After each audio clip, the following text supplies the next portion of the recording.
দিদি আমি কিন্তু একবারও সে কথা বলছি না, একবারও বলছি না যে ছোটু আবার মূল স্রোতে ফিরতে পারবে না। ও যদি ফিরতে চায় আমরা তার পাশে দাঁড়াবো, আমি কথা দিচ্ছি। তোমার রোহিত আঙ্কেলও তো হেল্প করবে বলেছিল, আর তার বিনিময়ে তুমি একটা কথা দিয়েছিলে। হ্যাঁ, রোহিত আঙ্কেলকে আমি বলেছিলাম যদি ছোটুর দাঁড়ানোর ব্যাপারে কোনো হেল্প করতে পারে, যদি হেল্প করে তাহলে আমি ছোটুর জীবনের সাথে জড়াবো না। এক্স্যাক্টলি। কিন্তু আমি আমার ডিসিশনটা চেঞ্জ করেছি বাবা। কেন? কারণ ছোটু এই ব্যাপারে সম্মত নয়। তার মানে আমি ঠিক বুঝলাম না। কেউ কাউকে তো স্পুন ফিট করিয়ে দিতে পারে না বাবা। আমি ভেবেছিলাম রোহিত আঙ্কেল যদি ফিনান্সিয়ালি ওকে কিছু হেল্প করে তাহলে ও ব্যবসা শুরু করতে পারবে, কিন্তু ছোটু এই প্রপোজালটা রিফিউজ করেছে। আচ্ছা, তাই নাকি? হ্যাঁ, হয়তো যে কোনো আত্মসম্মান সম্পন্ন মানুষই এটাই করবে। ছোটও তাই করেছে। ছোট বলেছে ও কারো দয়া নিয়ে ঘুরে দাঁড়াতে চায় না।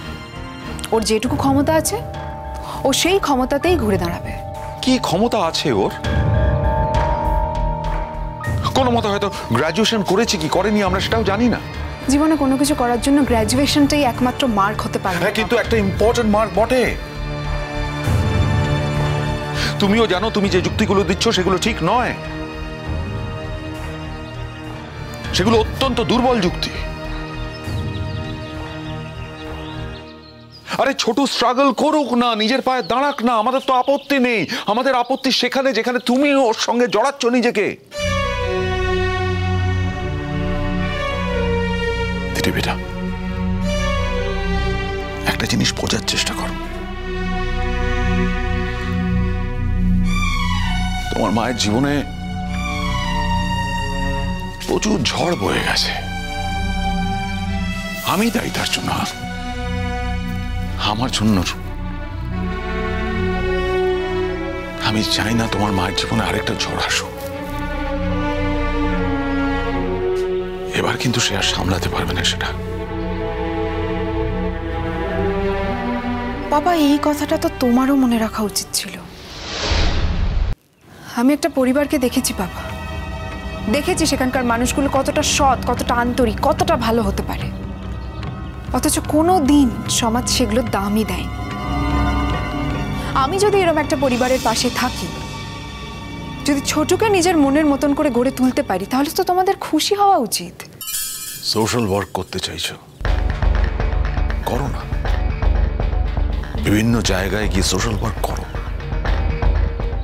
কিন্তু নিজের জীবনকে তার সঙ্গে জড়াচ্ছ কেন? আমি তো মনে করি নিজের জীবন দিয়েই সোশ্যাল ওয়ার্ক করতে হয়, নইলে তো শুধু বড় বড় কথা বলা হয়, কাজের কাজ কিছু হয় না। দিদি, তুমি কোনোভাবেই আমাদের কথা শুনবে না, তাই না? তুমি শোনার মতো কিছু বলনি পাপা। তুমি বলছো যে ছেলেটাকে আমি ভালোবাসি তার থেকে মুখ ফিরিয়ে নিতে, যেটা আমার পক্ষে সম্ভব নয়। এই কদিনে এত ভালোবাসা, এটা সম্ভব? কারোর ভালোবাসা হতে অনেক দিন সময় লাগে, কারোর ভালোবাসা একদিনেই হয়ে যায়। এরকম এক্সপিরিয়েন্স তো আমার আগে কখনো হয়নি। আমার ক্ষেত্রে ছোটুর পরিবার এবং ওরকম মানসিক একটা অবস্থায় সবকিছুই অন্যরকম ভাবে দেখা দিয়েছে। এরকম তো হতেই পারতো যে আমি মরেই যেতাম। মরেই যেতে পারতাম? বাবার সামনে দাঁড়িয়ে এই কথাগুলো বলতে তোমার? আরে যদি সেটাই হতো তাহলে তোমার ছোটু সেটা করতে যাচ্ছিল, তোমায় মেরে ফেলতে যাচ্ছিল। ছোটু যদি আমাকে মেরে ফেলতে চাইতো তাহলে মেরেই ফেলতো বাবা। সব সময় শারীরিক ভাবে মেরে ফেলা হয় না।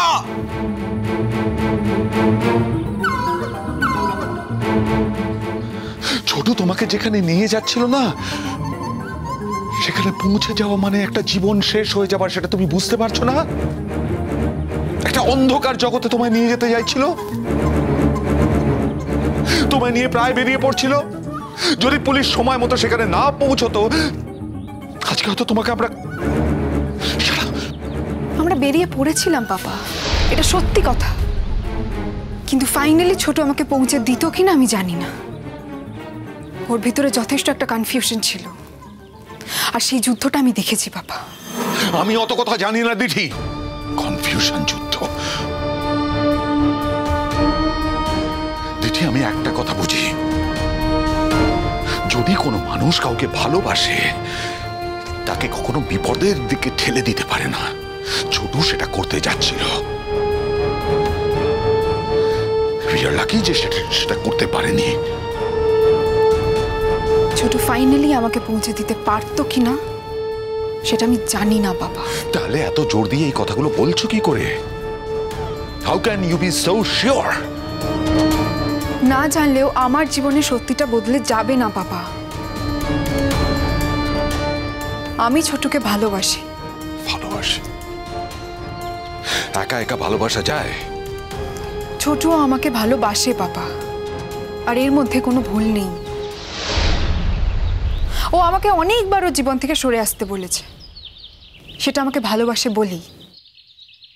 যদি ওর স্বার্থ থাকতো তাহলে কোনোদিন বলতো না আমাকে সরে যেতে। এটাও তুমি বুঝে দেখো বাবা। তুমি একটু চাও না না যে আমি তোমার মাকে একটু শান্তি দিই? আমার বিনিময়ে তুমি আমার মাকে শান্তি দিতে চাও না বাবা।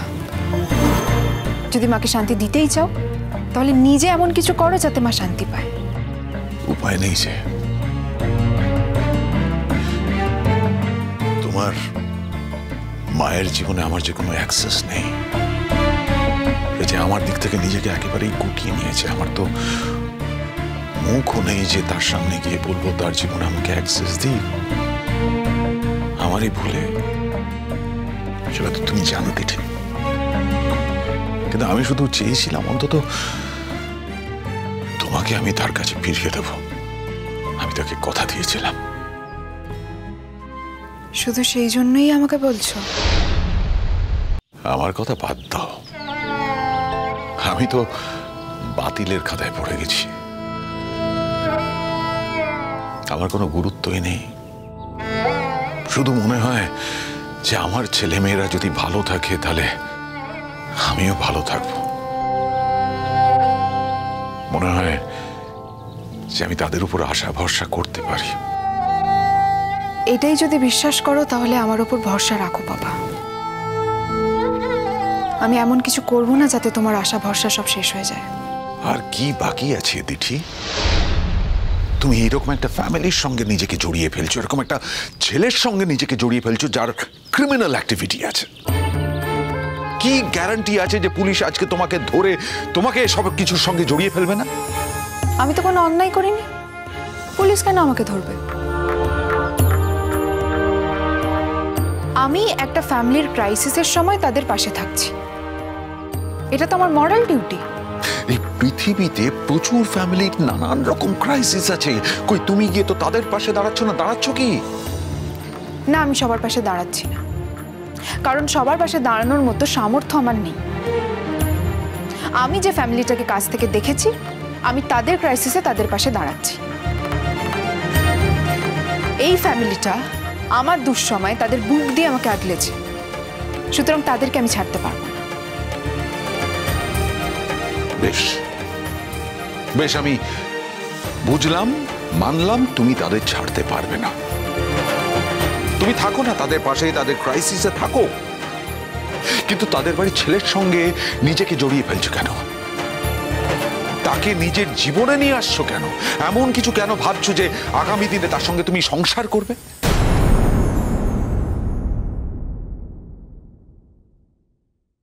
মা, আমি যদি ওর সত্যি ভালো চেয়ে থাকি তাহলে আমি ওকে কষ্টই দেব, কারণ কষ্ট দিলেই ও দূরে সরবে।